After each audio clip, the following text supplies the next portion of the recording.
Today we start civics second chapter, striving for equality.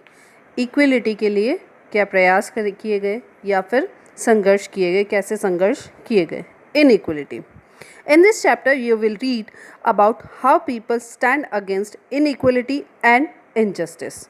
You have studied that the Constitution of India makes amendment regularly to keep pace with the changing demands and aspiration of the people. हमने पहले भी पढ़ा है कि हमारा जो constitution है जिसमें कि रूल्स होते हैं, सेट ऑफ रूल्स जो हैं, उसमें कई अमेंडमेंट्स किए जाते हैं, रेगुलरली अमेंडमेंट्स किए जाते हैं. अमेंडमेंट्स का मतलब संशोधन, कई बदलाव उसमें किए जाते हैं. Keep pace with the changing demands and aspiration of people की आवश्यकताओं के अनुसार, उनकी आकांक्षाओं के अनुसार उसमें बदलाव किए जाते हैं. The Indian constitution recognize the principle of equality. It grants equal right to all. It prohibits discrimination on grounds of religion, caste, creed and sex. It provides voting rights based on universal adult franchise. हमारा constitution किसी भी तरह की inequality को support नहीं करता है, असमानता को सपोर्ट नहीं करता है. ये सब तरीके से सबको बराबर रखता है. इसके लिए सबको बराबर राइट्स दिए जाते हैं. साथ ही वो किसी भी तरह का डिस्क्रिमिनेशन के लिए मना करता है, चाहे वो किसी भी बेस पर हो, धर्म के आधार पर, जाति के आधार पर, क्षेत्र के आधार पर. और इसके साथ ही सभी को बराबर का राइट दिया जाता है वोटिंग का, based on universal adult franchise, जिसके बारे में हमने पिछले चैप्टर में भी पढ़ा था. यूनिवर्सल एडल्ट फ्रेंचाइजी का मतलब सभी को बराबर का अधिकार, जिसको कहा जाता है वयस्क मताधिकार. In spite of all the above measures taken by the state, inequality still prevails in our country. Constitution के द्वारा इतने सारे स्टेप्स लिए जाते हैं, पर फिर भी हमारे समाज में या हमारे देश में इनइक्वलिटी है, असमानता है.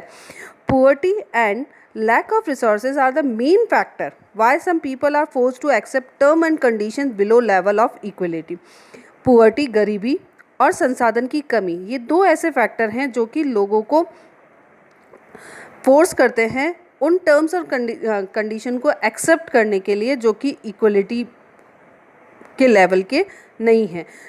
कई बार हम देखते हैं कि जो पिछड़ी जनजाति है या फिर आदिवासी जो लोग हैं, वो हैं बहुत, उनके पास कह सकते हैं क्वालिफ़िकेशन नहीं है, लेकिन उनमें दिमाग बहुत सारा है, वो चतुर हैं, लेकिन उनके पास क्वालिफ़िकेशन नहीं है, उनके पास संसाधन नहीं है, गरीबी के कारण उनके पास पैसा नहीं है, तो वो उस स्तर की शिक्षा नहीं ग्रहण कर सकते हैं जितने दूसरे लोग कर सकते हैं. तो यहाँ पर उनको इन दोनों ही कारण से उनको समानता का अधिकार नहीं मिल पाता है. Sometimes the people are not treated equally on the ground of religion, caste और sex. People identities like belonging to the some religion, caste, community and linguistic group also become ground of inequality. कई बार हम देखते हैं कि लोगों को equal treat नहीं किया जाता on the base of religion, caste, sex. किसी भी आधार पर, उनके जाति धर्म के आधार पर उनको बराबरी का अधिकार नहीं मिलता है.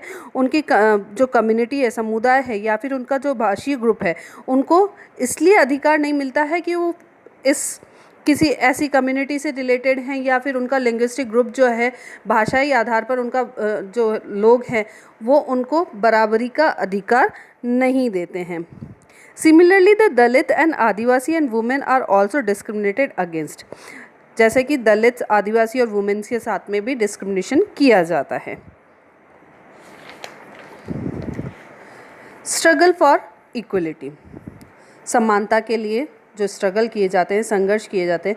Through out the world we find individual और communities who fought for equality for all. हम पूरे वर्ल्ड में देखते हैं कि व्यक्तिगत रूप से या सामुदायिक रूप से लोग समानता के लिए फाइट कर रहे हैं, संघर्ष कर रहे हैं. These people are respected for their struggle for equality. ये जो पीपल हैं, इनकी रेस्पेक्ट की जाती है इनके स्ट्रगल की वजह से, जो कि ये इक्वलिटी के लिए करते हैं. In America for example, Martin Luther King Junior became famous for his struggle against the whites in the form of civil rights movement. यहाँ अमेरिका का एग्जाम्पल दे रखा है जिसमें कि मार्टिन लूथर किंग जूनियर, उन्होंने स्ट्रगल किया था काले और गोरे का जो भेदभाव किया जाता था अमेरिका में, उसके विरुद्ध. जिसको कि सिविल राइट्स मूवमेंट के नाम से जाना गया। जैसा कि अमेरिका में है वैसे ही इंडिया में भी लोग साथ में आ रहे हैं संबंधित किसी भी टॉपिक पे या इशू को लेकर अपने संघर्ष कर रहे हैं। For example women as you saw came together to address their grievance. जैसे कि वुमेन्स हैं वो साथ में आ रही हैं अपनी प्रॉब्लम्स को लेकर, लोगों को अपनी प्रॉब्लम्स के बारे में ध्यान आकर्षित करने के लिए या फिर उनकी पीड़ा को दिखाने के लिए, लोगों को बताने के लिए, उनकी प्रॉब्लम्स को बताने के लिए इकट्ठी हो रही है। This gave rise to women's movement, और इसकी वजह से वुमेन्स मूवमेंट, महिला आंदोलन शुरू हो रहे हैं। Similarly there have been movements among the other downtrodden section. Downtrodden section का मतलब होता है दलित वर्ग। दलित वर्ग जो है सोसाइटी के, like the tribals, fisherman, agriculture labours, slums dwellers etcetera, ये सब लोग भी अपनी प्रॉब्लम्स के लिए इकट्ठे होकर लोगों को बता रहे हैं या समाज को बता रहे हैं, इसके साथ सरकार को भी बता रहे हैं। Each group is struggling for some basic rights, और कुछ बेसिक राइट्स के लिए भी ये स्ट्रगल कर रहे हैं। In the effort of equality collective method like establishment of cooperative have also been encourage. Whenever the government undertake the task of building dams or brings a forest area under its control for building a sanctuary, there are thousands of people who get displaced. जब भी government कोई ऐसा task लेती है जिसमें dam बनाने का काम करती है या फिर फॉरेस्ट के एरिया को कंट्रोल करती है, लेती है सेंचुरी बनाने के लिए अगर फॉरेस्ट एरिया को कवर करती है, तो यहाँ के जो थाउजेंड्स ऑफ पीपल हैं उनको डिस्प्लेस्ड होना पड़ता है, उनको अपनी जगह से हटना पड़ता है। In making such project a success thousands of people villages are cleared out and people are forced to shift somewhere else with promise by the government to rehabilitate them.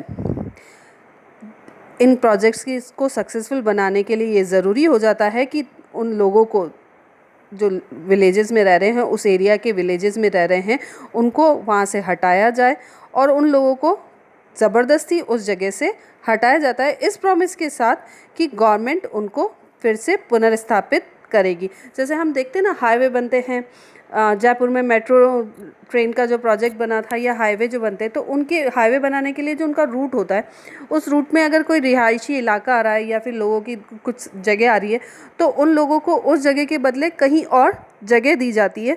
तो इसी तरीके से जब उन विलेजेस के लोगों के साथ की जगह उस प्रोजेक्ट में आती है, तो उनको क्या किया जाता है, उस जगह से हटाकर कहीं दूर भेज दिया जाता है।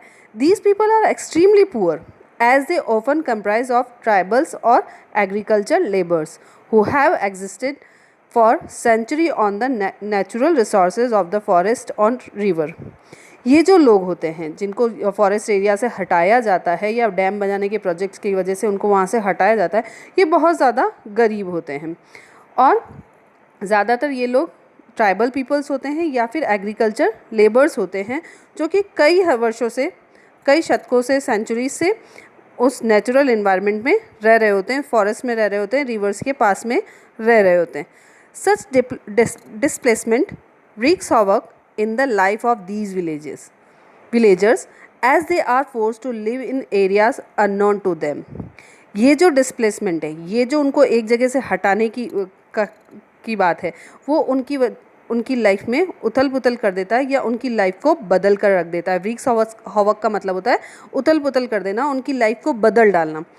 वो जो विलेजर्स हैं जिनको वहाँ से हटाया जाता है, उनकी लाइफ टोटली बदल जाती है। They are force to live in areas unknown to them, उनको फोर्स किया जाता है उस एरिया में रहने के लिए जो कि उनके लिए अननोन है, और इसी की वजह से उनका जो लिवलीहुड है, जीवन यापन का जो सोर्स है, वो और बच्चों की जो एजुकेशन है, ये दोनों ही सफ़र करते हैं। अब वो जंगलों में रहते हैं, जंगलों में रहकर ही अपना जीवन यापन करते हैं, उसके आसपास के एनवायरनमेंट से ही वो अपनी ज़िंदगी चलाते हैं। तो इन सब के अगर उनको वहाँ से हटाया जाता है तो ये सारी चीज़ें उनकी बहुत ज़्यादा सफ़र करती हैं। In recent years, thanks to the Narmada agitation, the attention of the country has been focused on the rehabilitation of the people, particularly Dalit and tribals, from the villages submerged by the reservoirs created for irrigation and power generation.